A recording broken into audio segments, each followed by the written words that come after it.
possibly.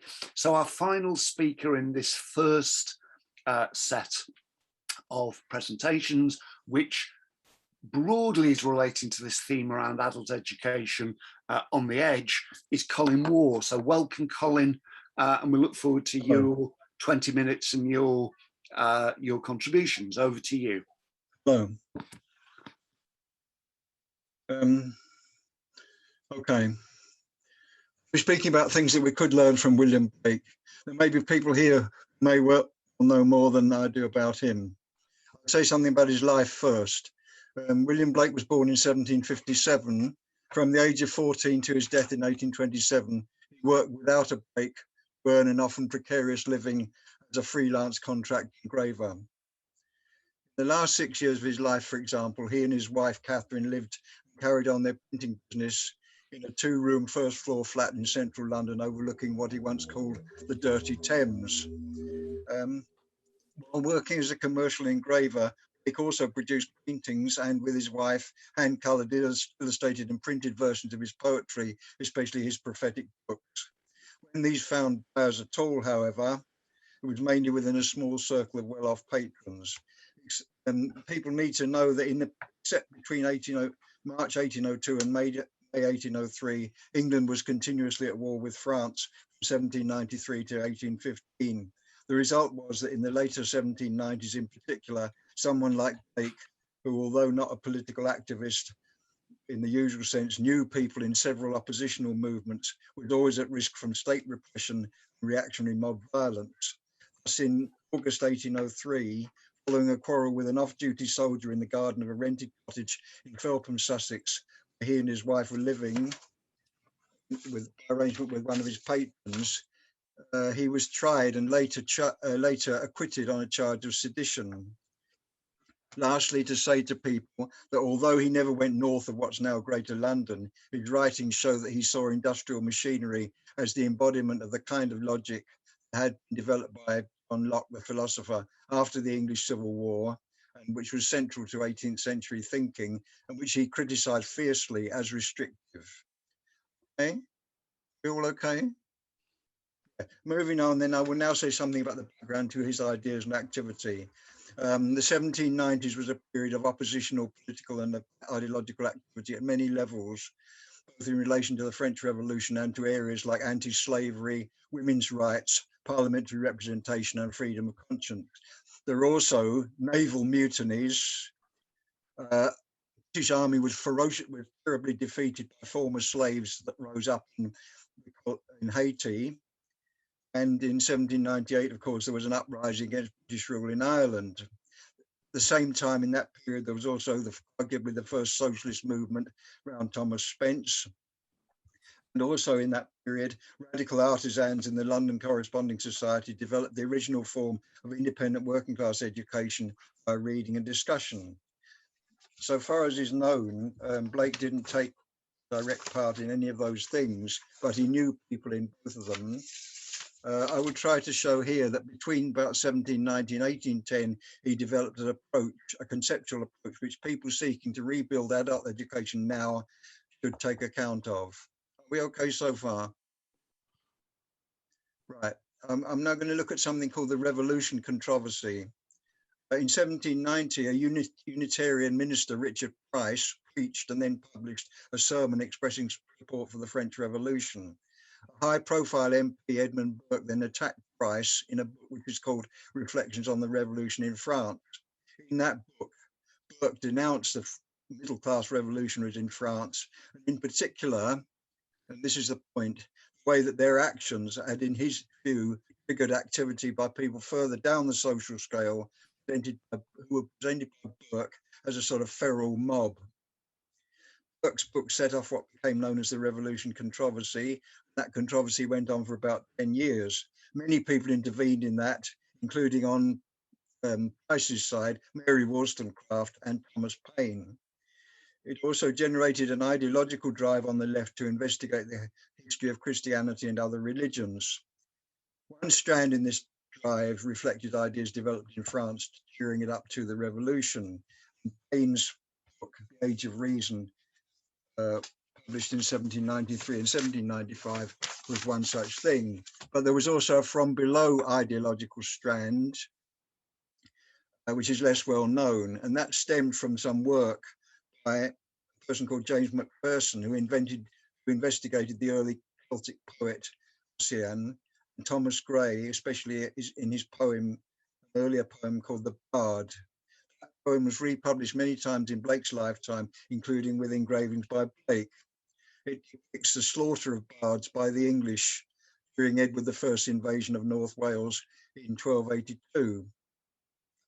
From the top of a rock in Snowdonia, the last remaining bard addresses the English forces and prophesies a whole series of future events like the death of the Black Prince, the Wars of the Roses, and the Plantagenet dynasty, Edward's dynasty being replaced by Welsh origin dynasty, the Tudors. And then the bard hurls himself off the rock. Blake was one of several people outside the mainstream intelligentsia who in this period were inspired by that interest in bards and prophets to write prophetic books and pamphlets themselves. Also to say to you, Blake thought in terms of the sharpest possible divide between the Celtic bards and Druid priests. Okay, those Druids were at that time believed to have engaged in human sacrifice. I'm going to move on now, if we're all okay with that. Moving on to talk about something Blake called the marriage of heaven and hell. It can be shown that Blake brought together the two strands of the revolution controversy in this document, which is a prose document.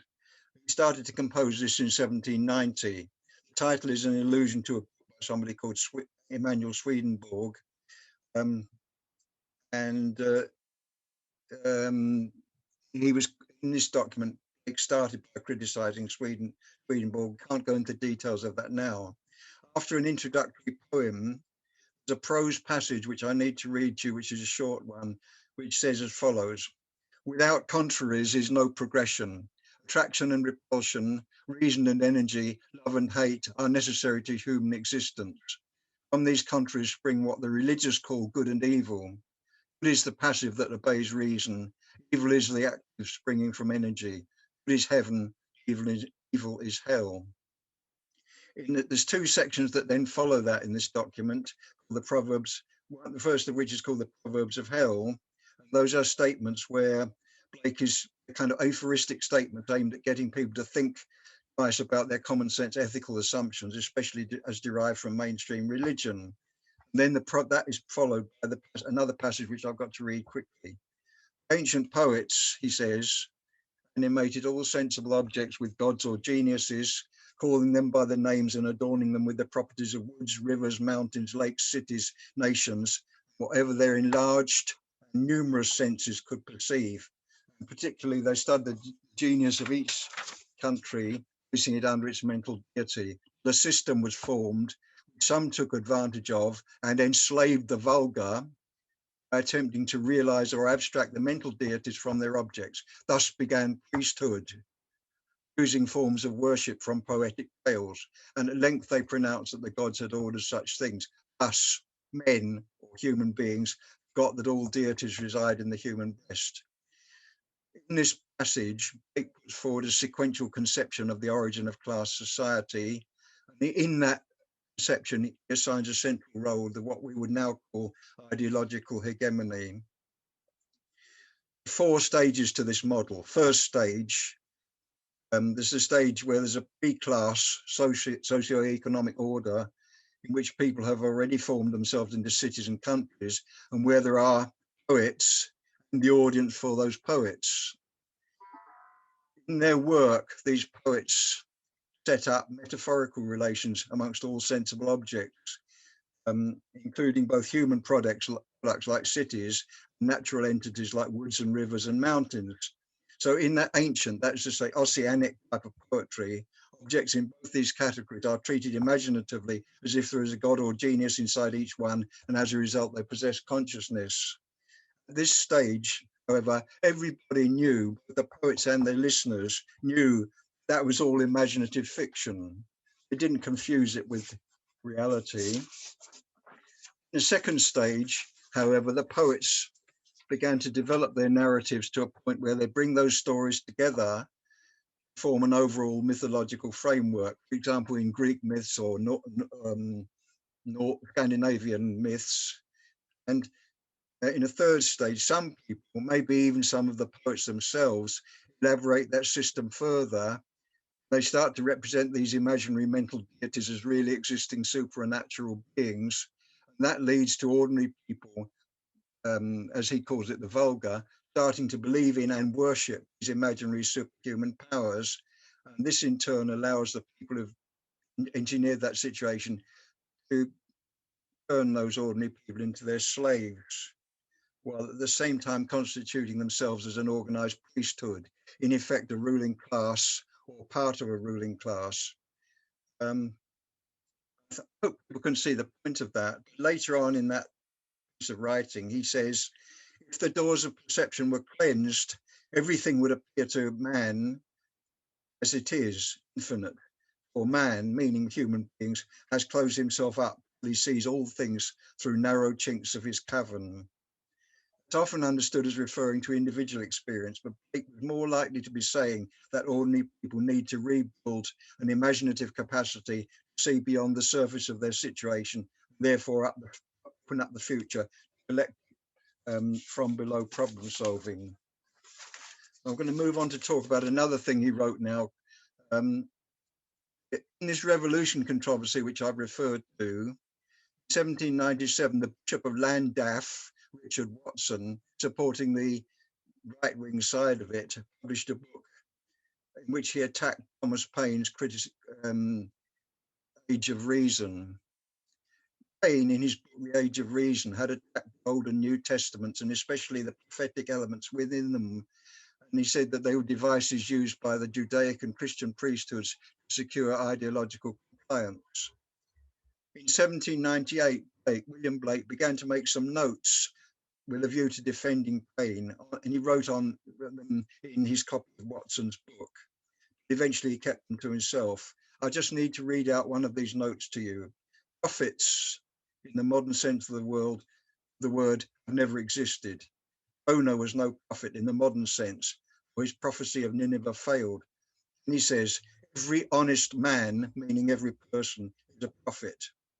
He utters his opinion, both of private and public matters. Thus, if you go on so, the result is so. He never says, such a thing shall happen, let you do what you will. A prophet is a seer, not an arbitrary dictator. We can see then that Blake separated himself from the way Gray portrayed prophets from the bard. Okay, moving on then, I'm going to talk about the preface to a poem, a long poem, prophetic book that Blake wrote, Milton. In September 1803, after this incident with a soldier in Felpham, Blake and his wife came back to London. At this stage, he began to write a prophetic book called Milton. And that I'm going to talk about the preface to that book. In that preface, he first of all calls on painters, sculptors, and architects, that's to say, creative workers, to do the following: set their foreheads against the ignorant hirelings, for we have hirelings in the camp, court, and the university, who would, if they could, forever depress mental and prolong corporeal war. And then that's followed by a short poem. You know that poem because that poem is known to everybody as the lyrics of Jerusalem, the piece of music Jerusalem. Okay, there are 4 stanzas to that. Each of the first 2 stanzas consists of 2 questions beginning with the word and. So it says, and did those feet in ancient time walk upon England's mountains green? And was the holy Lamb of God on England's pleasant pastures seen? And the countenance divine shine forth upon our clouded hills? And was Jerusalem builded here among those dark satanic mills? These stanzas refer to the belief that some people had then that Joseph of Arimathea, supposedly Jesus's uncle, came to England, brought Jesus with him to buy tin from Cornwall. But we shall see that Blake's idea of Jesus was utterly different from ideas like the Holy Lamb of God and the countenance divine. Questions posed in these first 2 stanzas can be read in several ways. For example, they could be about asking for facts about the world, or about rhetorical questions which implied an answer which is probably no. However, the more plausible reading is Blake is here challenging the readers to ask themselves, does all this really matter? Implying that the priority is to do something now rather than to seek comfort from dodgy stories about the past. The third stanza of the Jerusalem lyric makes four demands. Bring me my bow of burning gold, bring me my arrows of desire, bring me my spear, clouds unfold, bring me my chariot of fire. Contemporary readers reading that would have recognized that thing about the chariot of fire, a reference to the Old Testament prophet Elijah, who instead of dying was taken up to heaven in a fiery chariot. So by that reference, people could see that Blake was presenting himself as someone who was trying to become a prophet. Speaking about the fourth and last stanza, then he says, gives two undertakings. I will not cease from mental fight, nor shall my sword sleep in my hand. For we have built Jerusalem in England's green and pleasant land. The sword was an ancient weapon, like the other ones he mentioned. It was also one that well-off men in the 1790s carried with them. There's an ambiguity here. When he talks about a sword, is that a metaphor for mental fight, a ideological struggle, or is he actually advocating physical force? Either way, transition from I in the first bit, we at the end of it, shows that he thinks that building a just and ecologically viable society, Jerusalem, must be a collective effort. But the title page of the Milton that I've been talking about then ends with some words quoted from the Old Testament, where they were supposedly spoken by Moses. I have to explain briefly the story behind that. Having escaped from slavery in Egypt, the Israelites are at a low point in their journey to the promised land of Canaan. Demoralization spreads amongst them. Informers come to Moses and tell him that some young men are beginning to prophesy against his leadership. In response, Moses then says, would God all the Lord's people were prophets. Okay, moving on to talk about another set of poems by Blake called The Everlasting Gospel. This is the last thing I'm going to quote. He began to draft this around 1810. In those poems, Blake portrays Jesus as follows: as a lawbreaker, as a sometimes violent opponent of religious authority, as a fierce defender of people condemned by guardians of conventional morality, someone who used physical force to drive the money changers out of the temple in Jerusalem, and an advocate, if necessary, like Malcolm X, if you like, of armed struggle against oppression. I'm going to say something about this poem now. The first section of the Everlasting Gospel includes a passage where Blake refers to the New Testament story which Satan tempts Jesus in the wilderness.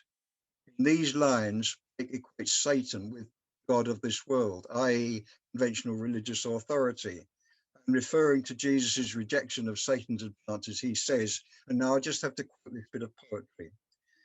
God of this world raged in vain. He, that's to say Jesus, found old Satan in his chain, and bursting forth, his furious ire became a chariot of fire.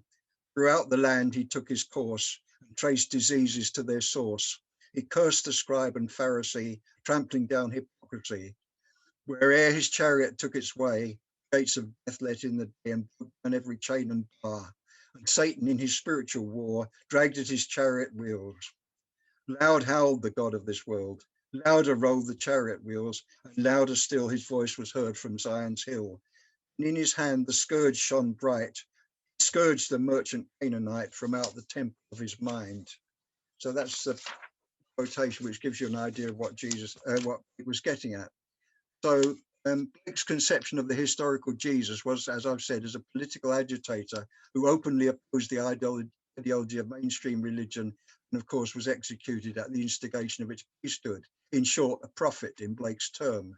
That's to say, a person willing and able, A, to expose the deep-rooted faults underlying existing social order, and B, propose to ordinary people steps by which they can take back the ideological initiative as a necessary condition of themselves acting to replace this social economic order with a valid one. So I'm going to come to a conclusion now. In this talk, I tried to get back to what Blake really intended by his writings, quote, and the writings I've quoted, to thereby show how they may be relevant to how we now could rebuild working class collective self-education. If I had to sum up Blake's view, then I would say this. In pre-class society, there were poets, as I've described. In class society, there is something equivalent to a priesthood, ideological gatekeepers who helped hold the ruling class in power.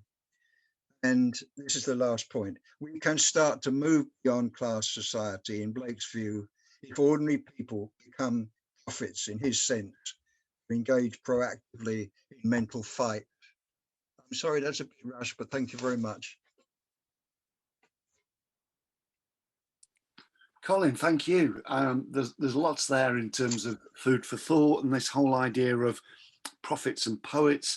I took for that around sort of like challenging common sense assumptions, and sort of challenging both the reader and the listener to, you didn't make the link, but as I was listening, I was thinking about some of what Dave was talking about in terms of dominant assumptions about perhaps adult education and narrow forms of skills, and those challenges to those common assumptions.